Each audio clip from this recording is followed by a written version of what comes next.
Hola, bienvenidos. Mi nombre es José Manuel López García. Tolerancia. Esta idea de tolerancia ha sido tratada, estudiada, analizada, investigada, explicada por diferentes filósofos a lo largo de la historia. Pero si hubiera que destacar un filósofo como el que mejor la ha tratado, o probablemente en cualquier caso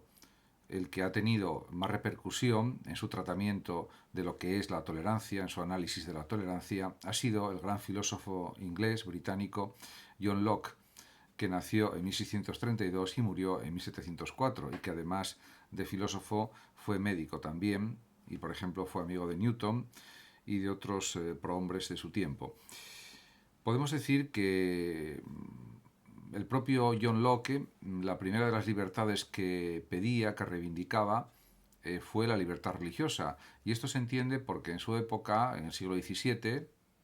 en el que transcurrió la mayor parte de su existencia, eran pues frecuentes las guerras religiosas. Ya había una división entre protestantes, católicos, anglicanos, etcétera. Y entonces, entre estas corrientes religiosas diversas, como los calvinistas, luteranos, etcétera, pues, y los propios católicos, por supuesto, había una serie de guerras religiosas, de matanzas, etcétera. Entonces, gran parte del libro Cartas sobre la tolerancia de John Locke,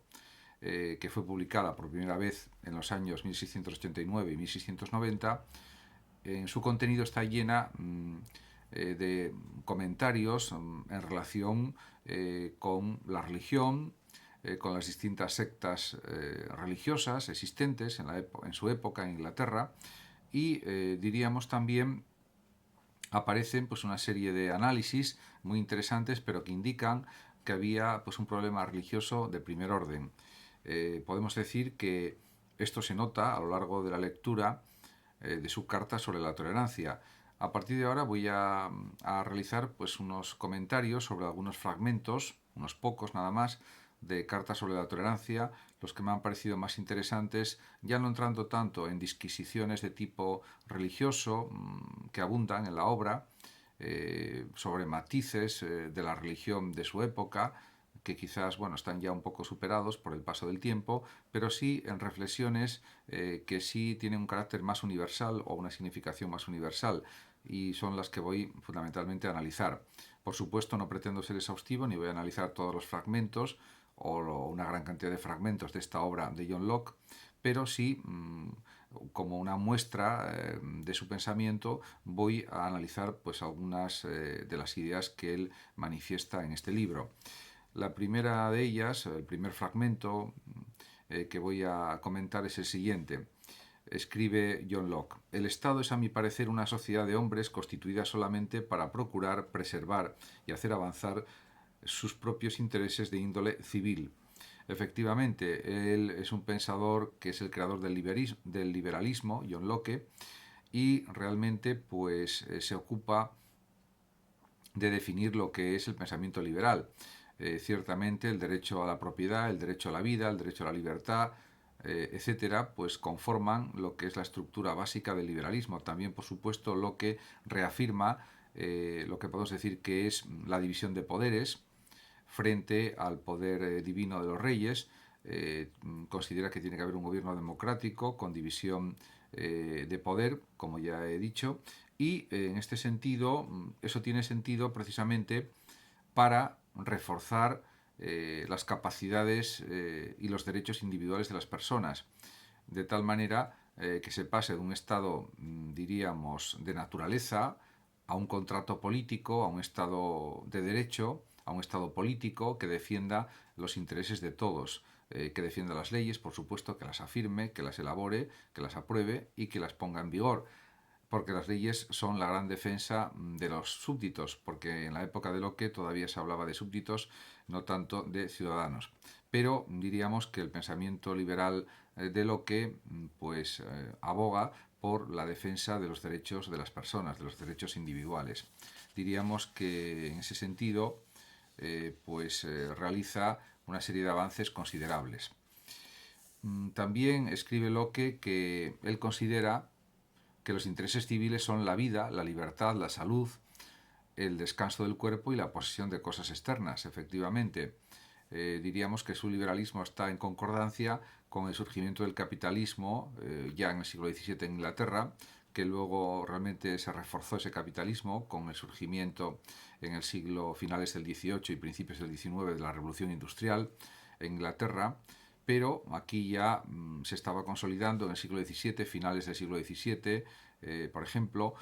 pues una naciente burguesía que ya tenía un cierto poder económico y que requería pues también pues una protección por parte de los poderes civiles, por parte del poder del Estado, para conservar sus propiedades y también, por supuesto, también conservar su seguridad física, no solamente la seguridad material.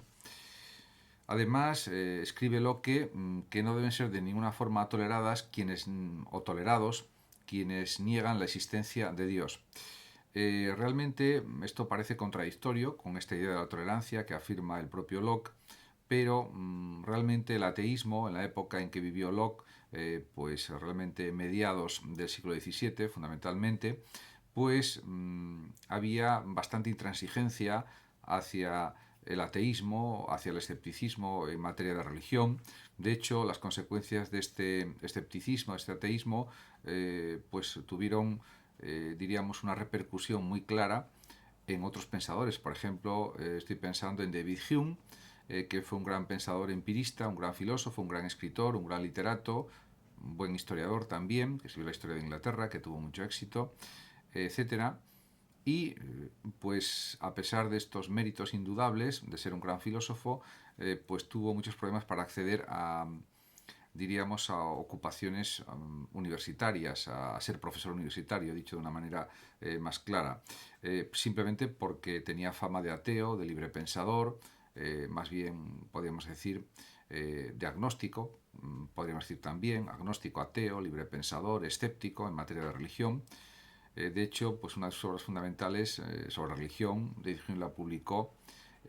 o sea, ordenó que se publicara después de muerto, porque no quería tener problemas con la sociedad de su tiempo, o pues incluso con la Iglesia, podríamos decir claramente, ¿no? Realmente esto parece contradictorio, lo que dice aquí Locke, con esa defensa fuerte de la idea de tolerancia,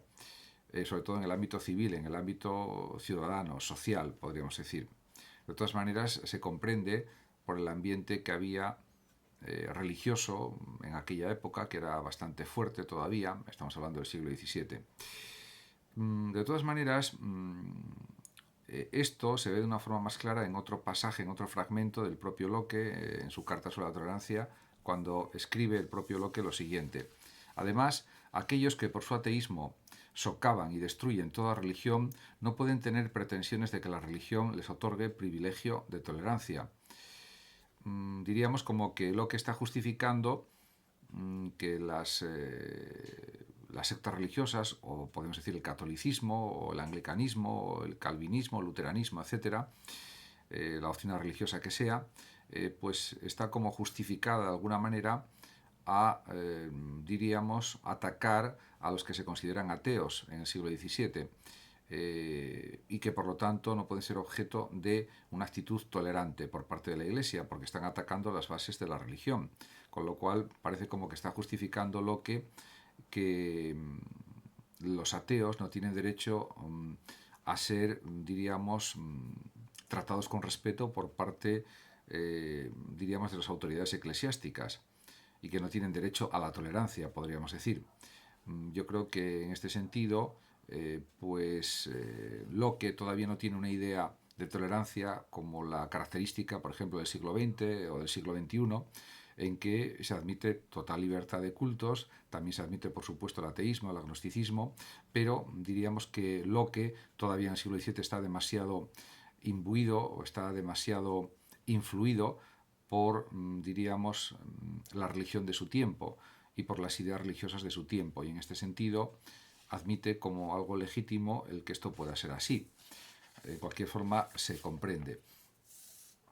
Realmente podemos decir que esta carta sobre la tolerancia, este libro de Locke sobre el tema de la tolerancia, es muy interesante porque también analiza todos los entresijos o los entresijos más importantes de la religión en Inglaterra en su tiempo, en su época, y eso es realmente muy interesante desde un punto de vista histórico, filosófico también, doctrinal, teórico, práctico, etc. En otro fragmento de este libro, de Cartas sobre la tolerancia, escribe John Locke lo siguiente: el cuidado del alma de cada hombre y de las cosas del cielo, que ni pertenece al Estado ni puede serle sometido, es dejado enteramente a cada uno. En esto ya diríamos que Locke se muestra con una mentalidad más cercana a la actual, más moderna, podríamos decir, y reivindica la libertad de conciencia, la libertad moral de cada uno, para desarrollar su vida, su pensamiento, fundamentalmente entendido como alma, de la manera que él considere más apropiada, y que esa libertad de la persona, esa libertad del alma, de las conductas, de las actitudes, de los comportamientos, no pertenece al Estado ni puede ser sometido por el Estado. Por supuesto que Locke es consciente de que la libertad individual es máxima, es plena, pero siempre tiene que estar sometida, entre comillas, o tiene que estar limitada por las leyes. Las leyes permiten pues, una gran cantidad de conductas posibles, permiten una grandísima libertad, pero esa libertad está enmarcada por las leyes, lo cual no quiere decir que esa libertad sea limitada por las leyes en un sentido profundo, podríamos decir. En cuanto a la protección de la vida humana, pues Locke es muy claro también en esta obra y dice lo siguiente: así la salvaguardia de las vidas de los hombres y de las cosas que pertenecen a esta vida es asunto del Estado, y la preservación de estas cosas para sus propietarios es el deber del magistrado, podemos decir de los jueces, de las autoridades en general, etc. Con lo cual, aquí está incidiendo en la importancia del poder político del Estado, del gobierno del Estado, para garantizar la vida, la seguridad, la libertad, la propiedad de las personas que viven en el Estado, que en su época se llamaban súbditos, hoy podemos llamarlos ciudadanos, pero que en el fondo suponía un gran avance respecto a épocas anteriores, en que incluso al propio siglo XVII, en el que hubo regímenes como por ejemplo el absolutismo monárquico del rey Luis XIV, que decía el Estado soy yo, y era un poder despótico, tiránico, y posteriormente en el siglo XVIII, por supuesto, el despotismo ilustrado, que era todo para el pueblo, pero sin el pueblo, y que también suponía un poder excesivo, diríamos, de la monarquía respecto a los súbditos, y también del clero, etc. En este orden de cosas, diríamos que el pensamiento de Locke pues, es avanzado para su tiempo. Y escribe también Locke lo siguiente: lo que les es permitido a sus súbditos por su uso ordinario, ni puede ni debe ser prohibido por él a ninguna secta para sus usos religiosos. En este sentido, lo que se permite civilmente debe ser permitido de forma en los comportamientos religiosos, podríamos decir. En consecuencia, según Locke, nadie, por lo tanto, en definitiva, ni las personas individuales, ni las iglesias, ni siquiera los estados, tienen justos títulos para invadir los derechos civiles y las propiedades mundanas de los demás bajo el pretexto de la religión. O sea, por lo tanto, las luchas religiosas no son una justificación para apoderarse de los bienes de los demás, y esto sucedía con bastante frecuencia en la Europa de su tiempo, del siglo XVII, y por lo tanto él lo pone de manifiesto en este libro. En cuanto a las cuestiones relativas a la paz, a la seguridad, a la amistad, por lo tanto es un tema que él trata y dice lo siguiente: ni la paz, ni la seguridad, ni siquiera la amistad común pueden establecerse o preservarse entre los hombres mientras prevalezca la opinión de que el dominio está fundado en la gracia, se refiere a la gracia divina, y que la religión ha de ser propagada por la fuerza de las armas. Aquí la cuestión más importante es lo de propagar la religión por la fuerza de las armas, porque estas guerras religiosas que hubo era sobre todo en parte por motivos políticos y en parte por motivos religiosos, de extender la religión a la fuerza a otras comunidades de personas, y ahí se entremezclaban motivos religiosos y motivos políticos, y esto lo considera Locke totalmente injusto, desproporcionado y negativo. Muchas gracias a todos por su atención. Saludos a los oyentes de Radio Sofando y de Hablando de Filosofía de México. Y por último decir que el que lo desee puede compartir este vídeo o simplemente suscribirse a mi canal de YouTube. Hasta siempre. Muchísimas gracias a todos.